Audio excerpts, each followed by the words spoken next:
All right, hello and welcome to the Cinema Cafe, where Joe and I discuss topics that are interesting to other aspiring filmmakers. Today we're coming to you from our studio in downtown San Diego. Coffee is always the fuel of this podcast. And rule number one of the show is a podcast can't begin until we each have a cup in front of us. So, Joe, what are you drinking? Tommy, I'm drinking a Grande Americano with a dab of soy from Starbucks. You changed it up today, huh? I did. I was going with the black coffee for the past two, just normal Pike, which is always the good move. But then, you know what? Decided to change it up. Get a little kick because it's Monday, and you got to have that kick. That's right. What about you, Tommy? I'm drinking iced coffee with a little bit of cream from Seahorse Coffee. It's a little coffee shop. It's really cool. It's like out of a little like freight container. They makeshift into a coffee shop. It looks really cool. It's down 2 streets away in East Village, downtown. It's a freight container. Yeah. Really? Yeah. Like they just dropped it, and then some guys set up shop and started. Well, it selling looks coffee? very professionally redone as a coffee shop. Okay. But there's like a dog park behind it and a little venue and some other cool little restaurants. It's Interesting. What doesn't San Diego have, you know? Downtown's fun. Well, that moves us on to our first topic That's today. right, about bros. About bros. Talking Person about the real that- bros of Simi Valley. Yeah. So Nothing to do with coffee or nothing containers. to do at all. But But it's a good show. it's a great show. It's good coffee. And I just want to talk about, last night our plan was to see Captain Marvel and talk about that today. And hopefully we'll talk about that soon, maybe next week. But long story short, last night we were out with my grandma and my girlfriend, and they didn't really want to see it. And so we ended up going home and finishing season 2 of Real Bros of Simi Valley, and I could not be happier. It was sick. It was really cool. I've never watched a show on Facebook before. Never thought I would watch a show because the only time I hear about video on Facebook is my grandmother or mother or somebody normally over the age Like of cat videos. Yeah, watching cat videos or the latest political drama or whatever it might be. And it's got me kind of turned off from doing, videos or trying to look for videos. But this definitely put me back in the loop of wanting to see free content on Facebook. It's not Yeah. Netflix. It's not Apple's new streaming, which is supposed to be dropping today tonight. It's not any of that. It's Facebook, and I was extremely impressed. It was very professional. That's right. I mean, we're in a pony race right now of every big company getting into their own original content. Netflix kind of was the big first one when they went from Blockbuster had the option to purchase them in 2000 for like $5 million or something ridiculous. They goofed that one, but who can tell? It's hard to foretell those things. Anyways, then they became the number one kind of distributor or way to watch. We could get them in the mail, and then slowly they built their online presence, and now they started making the best original content, from streaming. And then, Amazon, now Facebook, now Apple. We're just seeing a pony race right now of original content. And it's great for creators.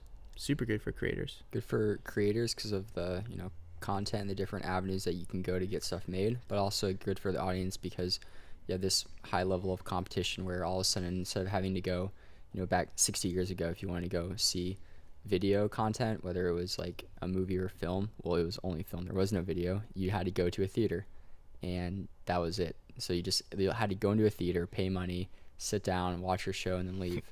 And now today, there's almost an abundance.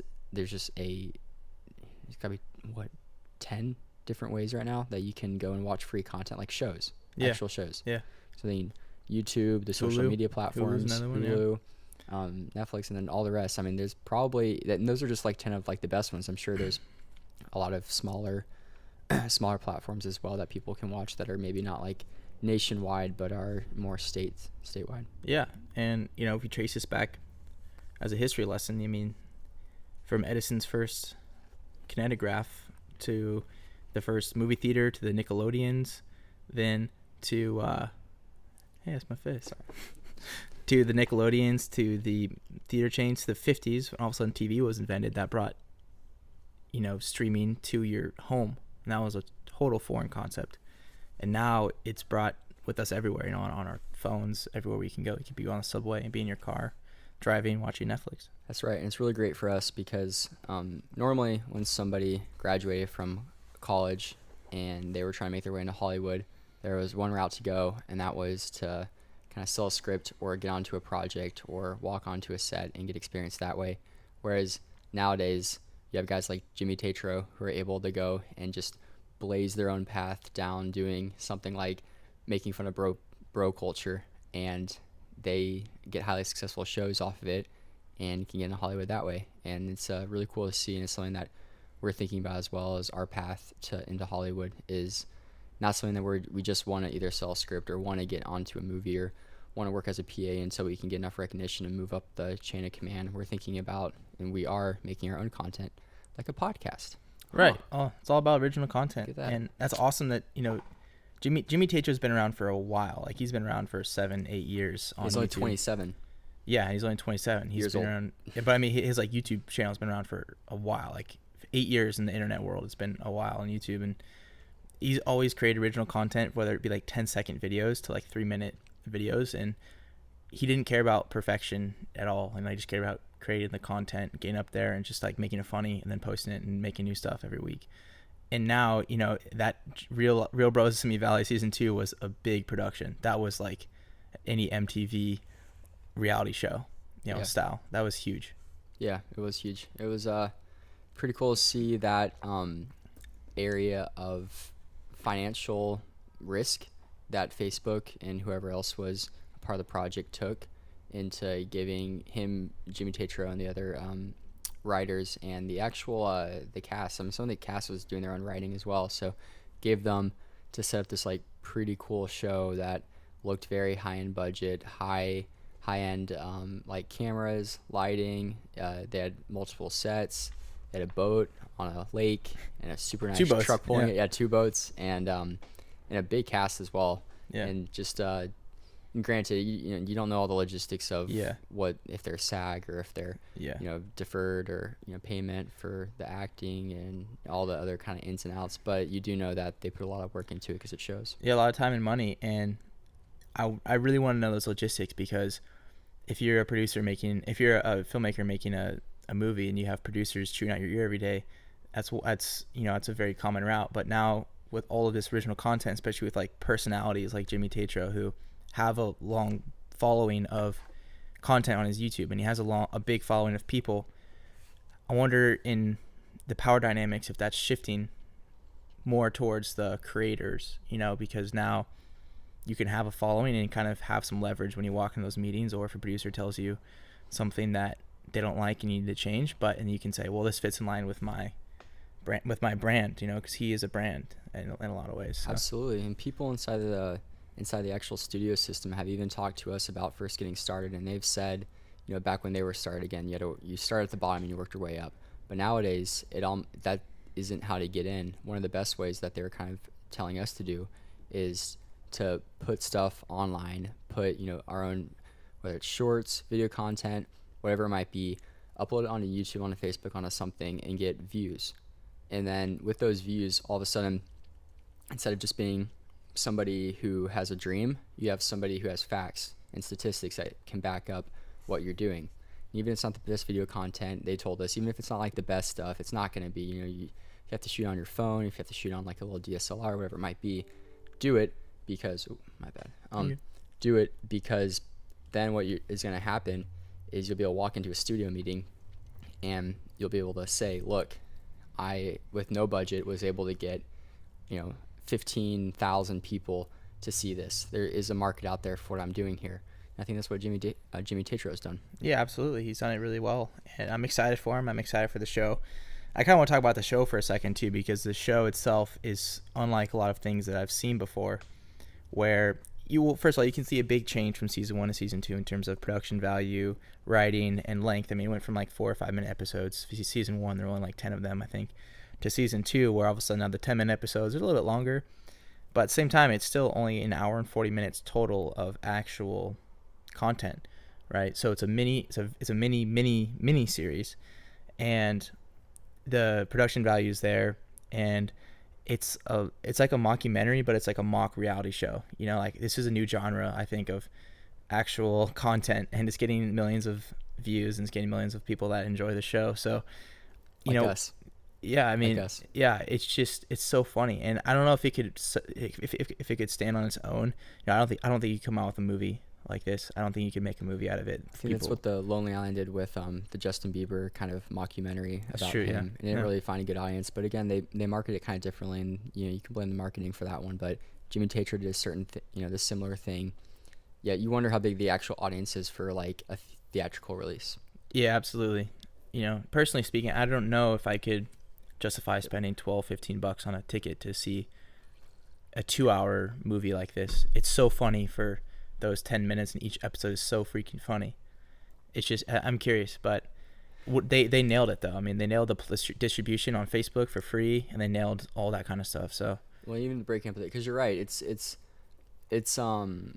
I don't know how much planning they did into the actual like episode to episode, but it does seem like they always have something exciting happening next. And it gets to a point where I'm sure if you were to watch it for hours on it, let's see, when we sat down, put it up on the screen, watched it, it was probably 50 minutes that we spent watching it, an hour. And that was 3/4 of the second season. That's half the second season, yeah. Half the second season to the end. It was about 3/4 of an hour. And even then, by like the last episode, I was like, all right, I kind of you understand what's going on, you get the vibe, and it is a mockumentary, so it's not all the drama stuff that's happening. It's staged. And the thing about it though is they do such a good job of making fun of the form that it's just such a pleasure to watch. But you do wonder if kind of the newness of it wears off by the time you get to like minute 45, minute 50, minute 55, and especially with it being just watching it in one sitting. Maybe if they spread out the storylines more, because it would really be like I think their goal for each character was to have within this, for every single time that they were on screen, they would have to go from being like super happy about something to just like the worst possible thing happened, and then follow that up immediately with the best possible thing happening, and then follow it up with the worst possible thing happening, which is a lot harder than it sounds. That's the form, but to be able to do that and pull it off in a cohesive thing, which they did, is impressive. And having the worst thing happen sometimes just meant like a baby looks at you the wrong way, and you get really butthurt, and you're like, hold me back, like that. A dude tries to face off against a baby. Yeah, a 1-year-old. That's so funny. I mean, a 1-year-old baby. I mean, it's believable. Yeah, and the form, you're right. It's like and I wonder, like, with content like this, are you handcuffed to the form of the real reality shows? Are you handcuffed to only be able to make fun of the extent that show goes to, or can you branch off and make your own form, in that way? So, like, be able to convert it into a movie? No, so, when you're making let's say you're making a documentary, you can't include like narrative fiction inside of the mockumentary, because you're pigeonholed to making that genre movie of a mockumentary. So with this, making fun of a reality show, they're making fun of all of the funny parts of reality show, where they have, someone says something that starts drama, and they have like the dun dun in the background, and they cut to like a one-on-one interview where he's like, yeah man, I wasn't thinking about this. And for me, that didn't get old after a while. I could see how that could get old after a while, because they're making fun of that one thing over and over and over. Mm-hmm. So are they handcuffed to making fun of just the form of the documentary or the reality show style, or can they like make their own original form within that? So what you're saying is they started off doing a mockumentary where they're making fun of reality shows, particularly with the bro culture of Simi Valley, and then can they branch from just making fun of those people to actually doing like a show on its own that's not necessarily like only focused on making fun of like reality shows and the bro culture, but maybe like going off and making like an actual show, make their own form that could be within that. So I'm curious. They did it. I mean, I think they're kind of stuck in the form they are now, and they do a really good job, because that kind of limits their creativity, but also the limitations are what births some of their creativity. So it's incredible, and I really enjoyed that show, and I definitely think it has a certain dialect of humor for the Southern people that live or have experienced a Southern California lifestyle. Like, it's very centered towards that lifestyle. And one of the guys who I loved as a comedian and YouTuber growing up, Kyle, he's now on SNL, and he had this skit called Inside SoCal. So freaking funny for SNL, and it doesn't really hit the right audience because it's a New York show, and it's got a lot of the like people that watch it are like really obsessed with the New York lifestyle, and he's talking about like the inside SoCal, and it doesn't really hit its mark, I don't think, especially it gets a couple 100,000 views on SNL for their YouTube, but that's not that much for SNL, you know. So it never really kind of takes off.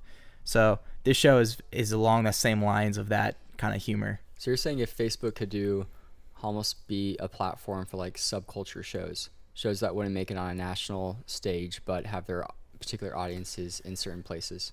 I don't think Facebook has to decide that right now. I mean, I think they have enough money, enough resources to kind of experiment and do whatever they want. Well, maybe not Facebook necessarily, but for creators, like a creator who maybe was like, oh, this would be such a good show, but only people from like my area would understand it.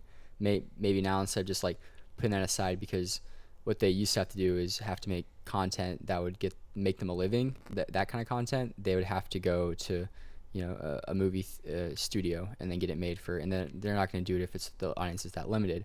But maybe Facebook would take a chance on them, because if they have like a reputable following on YouTube, you know, have the numbers to be able to back it up, then maybe they would actually, Facebook would take a chance on them and pay them to be able to do it.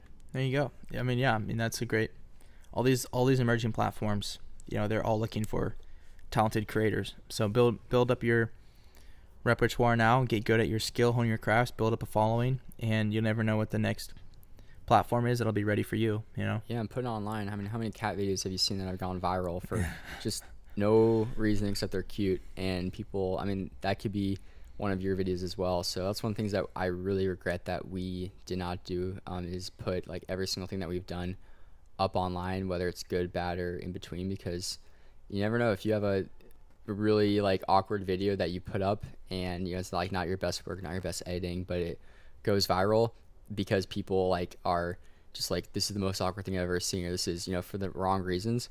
Well, you could definitely like flip that on its head, go into a studio and be like, look, this video got like, you know, 5 million views across, like I know my market, you know, give me a chance, and it might work. Never forget, Fred had his own TV show on Nickelodeon.